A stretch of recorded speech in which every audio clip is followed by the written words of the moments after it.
Hi everyone, this is Ellie. I'm part of the customer success team here at NuORDER, and I'll be hosting today's Wednesday webinar all around the new campaign feature. A few things that we're going to cover today are what is a campaign, where you can find it in the portal, sending a campaign line sheet versus the current functionality of simply sending a line sheet today, what the campaign metrics mean and how to interpret them, as well as some best practices. So let's get started. So before I actually start to navigate around the portal and show you where you can actually find this functionality, I want to actually back up a step and discuss what is a campaign. So campaigns are a new feature within 4.0 that will allow you to measure your account outreach, whether that's to a buyer or a dealer, and track that activity all in one place. So not only do you have access to some pretty significant metrics, you'll have a lot of added efficiency in your day, being able to get at all those metrics in one spot. So why should this matter to you, the users? We take our customer feedback seriously, and I think we mentioned this in one of our past webinars. Many of the improvements coming with 4.0 are a result of customer feedback on making the tool even more powerful and user-friendly. So a few things that you'll be able to do with this new campaign feature. You'll have more visibility into the results of your outreach down to a fairly granular level. You'll be able to measure conversion of specific campaigns or subsets of clients.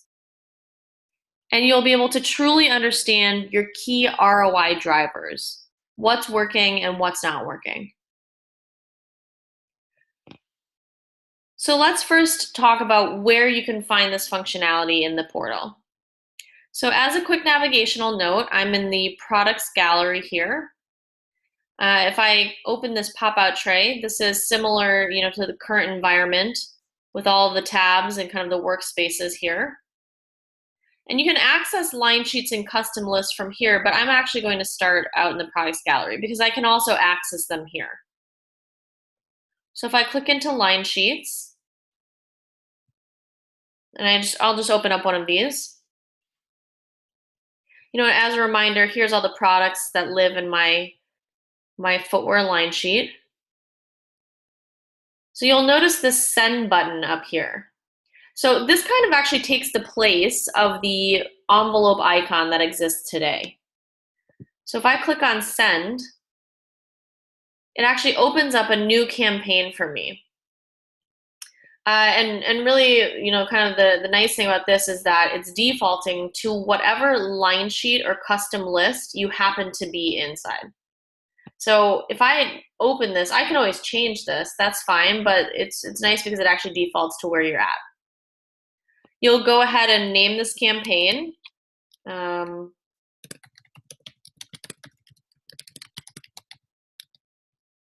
you'll also notice that the easy order functionality is still here. So I'll toggle that on. And I highly suggest that all the campaigns you send, that you continue to send them not only around a line sheet, but as an easy order.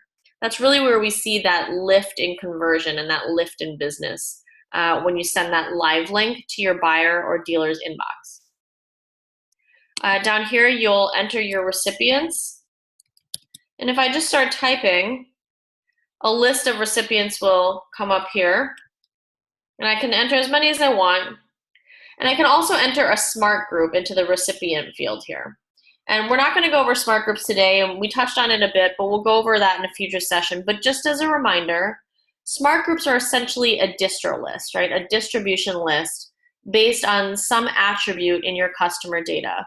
So you can create, a California smart group or an off-price smart group, what have you, and those can live, kind of forever, really. You'll enter a subject header here as well as a message for the recipients, and then you'll just click Send Campaign. So that's the first place. I'm going to actually navigate back out to Products, and now I'm going to go into Custom Lists here.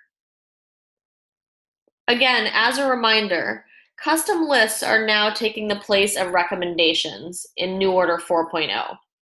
So what was recommendations is now custom lists. The thumbs up is now the star. And so it's the same kind of idea, it's just named something differently now. So you'll see here's my queue, my list of all of my custom assortments. Just as a quick navigational note, there's a way to sort this list as well. And I'm actually just going to click into one of these here.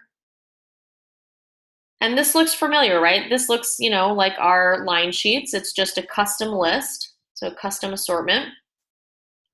And that same send function exists here as well. So similar to how you can find that envelope icon in a number of places in the current interface, you can find the send function in a number of places here. So I'll go ahead and open a new campaign, and now you'll notice this campaign is based on this custom list that I happen to be in here. So again, you can always change that, but it defaults to this list here. And then you'll go and fill out the same fields and click send. Now, the third place, and I'm going to navigate back out to products, the third place to actually access the campaign feature is within the campaigns tab. So you'll notice this is a new tab for us. If I actually navigate to campaigns, and we'll go over these metrics in just a second, but you don't actually have to be in line sheets or in custom lists to send a campaign. You can create one from here.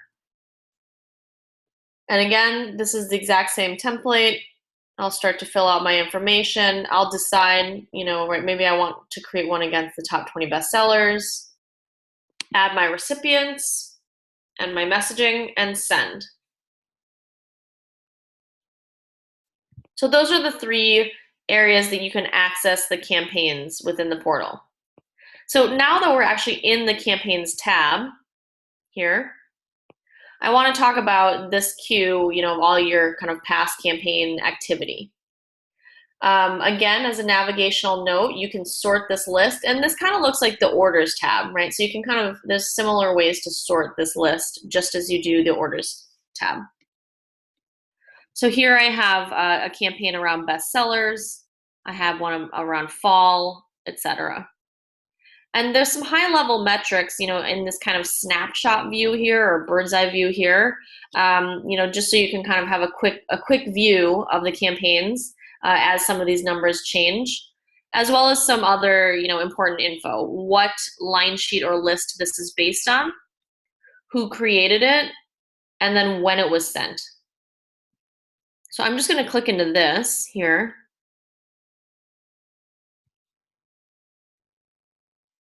So now here's some more detailed info. So not only do I have these kind of high-level metrics here, I also have the subject header and that message that I sent with this campaign. So now let's actually talk about these numbers here, because these are kind of going to be what you're always looking at once you start using this campaign feature. If I click into any of these blue numbers here, this really nice dashboard actually pops up. And I'll show you that again because you can get it by clicking View Campaign Activity as well. Right? So here's this dashboard about my bestsellers campaign. And so kind of all those important metrics that we talked about will be easily accessible in one spot per campaign here. So let's go through some of these. All is all of the recipients that you sent this campaign to. For this example, obviously I just have a test, but it could be 100 or 50, whatnot. Skipped and sent. So all three of these metrics work together. So sent is basically of that recipient list, everybody that actually received that email, that didn't get bounced back, let's say. If there's an invalid email or a bounced email, anybody that actually received that email will be in the sent bucket.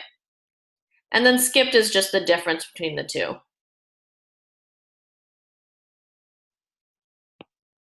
Just as a navigational note, you can search, as these lists get bigger, right? And as you start to send these campaigns to more people, you can start to search here. The next two buckets here, or next two metrics, are unopened and opened. So these are exactly kind of, what they sound like, right? When we measure opened emails today, right? When you send a line sheet, you mass blast that, you can see who opened it. What I think is kind of the more, kind of enticing metric here really is this unopened metric. So, if you send, let's say, 100 recipients, you send this campaign to, you might see that 20 of those 100 just didn't even open the email. And this is pretty powerful. So you can actually come in here and cherry pick some of these clients if you were expecting them to open it, or you were expecting to get an order from them by a certain time. You really leverage this unopened recipient list. Next is clicked. So clicked is, not just an opened email, but if they actually clicked into, let's say, the easy order or the line sheet or custom list that was attached to this campaign. And then the last metric, and what I think is really kind of one of the most important metrics here, is conversion or converted. So that's saying of the 100 recipients that I sent this campaign to, how many orders resulted in that, right? Was it 5 orders or 10, or maybe it was none? So that conversion rate is a very powerful metric. So let me actually just click out because I want to show you, this is kind of the same info obviously here, but here's where we do the math for you, right? So if you, want to measure your conversion rates, that happens here. If you got those 10 orders, let's say, 10 would pop up here, you'd have 100 recipients, and then your conversion rate will be 10%, right? So 10 divided by 100. So it's nice that we do the math for you. You don't have to worry about that.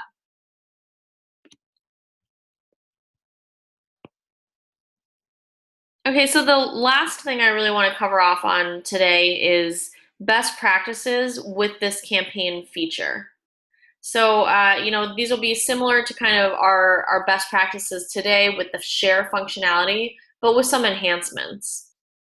So I want to actually navigate back out just so that we can look at the campaign template here. So the first best practice, and really this should be the best practice kind of always, in the current environment as well as this future environment, is to continue to send campaigns with this easy order functionality turned on. We've really noticed over time that if this easy order is toggled on, that buyer conversion increases significantly. It really brings, that buyer conversion up. And whereas, buyers that might have been on the fence or weren't sure about placing an order, this easy order gets that live link to their inbox and, kind of cuts through that back and forth of trying to chase down a dealer or a buyer for an order. The second best practice is, to send these campaigns before trade shows or before major order deadlines, and then measure them for conversion and target those clients that haven't opened the campaign. So, the idea here is that you would actually do this, pretty well in advance of any kind of milestone trade show or market, so that you can actually start to track the activity and then reach out to those clients, in advance of that show, right? And say, look forward to seeing you at Outdoor Retailer or at Coterie. I noticed you didn't actually open the bestsellers campaign. Hopefully we can talk about that in our face-to-face meeting. The next best practice I wanted to share is similar to this, idea of sending these campaigns before milestones. But you don't always have to target kind of these big trade shows and these big collection or seasonal launches. You can actually send campaigns around the seasonality of your replenishment business or your at-once business. This campaign feature can be a really powerful liquidation tool.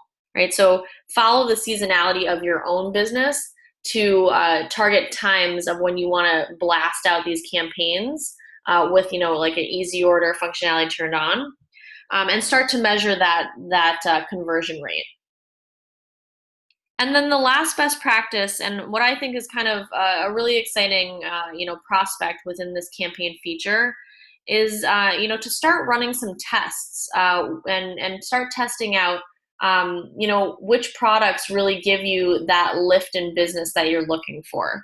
And the way you can do that with campaigns is that you can create, let's say, 2 examples of a line sheet or a catalog. You can create one with, 50 products, and then the same one with 50 products, but maybe 10 more additional special styles, right? So it's 2 slightly different line sheets. Send both of those line sheets to the same smart group, the same recipients, for example, and then start to measure the difference in conversion between those line sheets, right? So this actually helps you, pinpoint what drove the traffic into either of those line sheets, and kind of what drove that conversion rate, right? So maybe it's, it will help you kind of pinpoint what the difference is in the product offering, and what's actually driving those sales. So that's kind of the final best practice, with this new campaign feature that I think is really exciting. So I'm going to close out of this and navigate back to the products page. So that concludes the NuORDER 4.0 campaigns session. If you have any questions, feel free to chat them to us now, or reach out to your customer success account manager and they can further field any additional questions. Thank you.